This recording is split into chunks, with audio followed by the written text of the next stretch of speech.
일본은 일제강점기 동안 한국의 자원과 노동력을 착취하며 자본을 쌓는다. 해방 직후 우리 경제는 미국의 무상 원조와 일본 자본으로 형성된 산업 기반에 의해 겨우 명맥을 이어간다.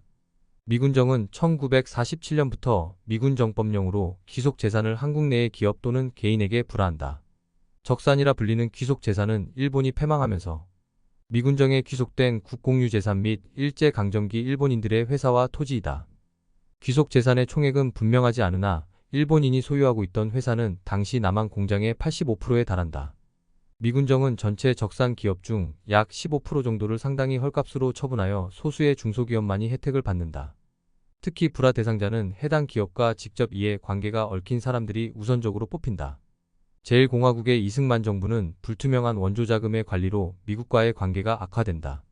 농민들의 농지 및 토지개혁의 목소리가 높아지자 제헌국회는 1949년 6월 21일 농지개혁법을 통과시킨다.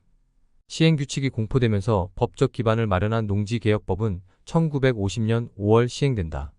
한국전쟁이 터지자 정부는 8월 28일 최초의 통화개혁을 단행해 한국은행권을 유통시킨다. 개전 직후 북한은 한국은행이 미처 폐기하지 못한 일제 때 만든 조선은행권을 마구 찍어내 경제교란책을 쓴 바 있다.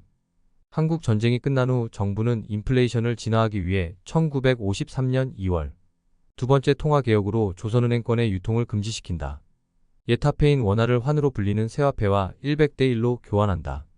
미군정의 불화 원칙을 그대로 승계한 이승만 정부는 정권의 토대를 위해 한국전쟁으로 지연된 귀속재산처리법의 시행에 들어간다. 토지를 농지개혁법으로 처리한 정부는 남아있는 적산기업체 불화에 돌입하여 해당 기업과 관계 있는 사람에게 우선 불화한다.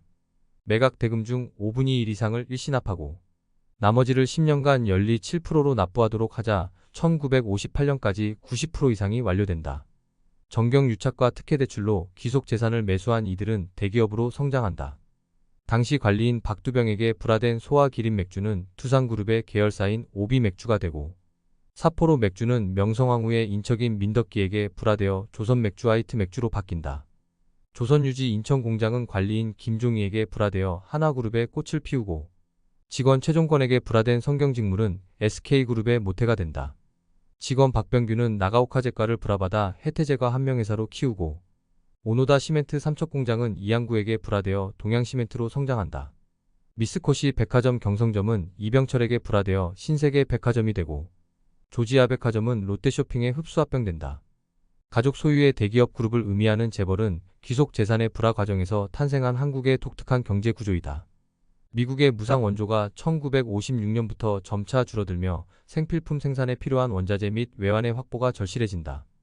강력한 긴축 정책으로 물가가 안정됨에 따라 기업들의 생산활동이 활발해지고 수출이 촉진되자 1957년 성장률이 7.8%에 달한다.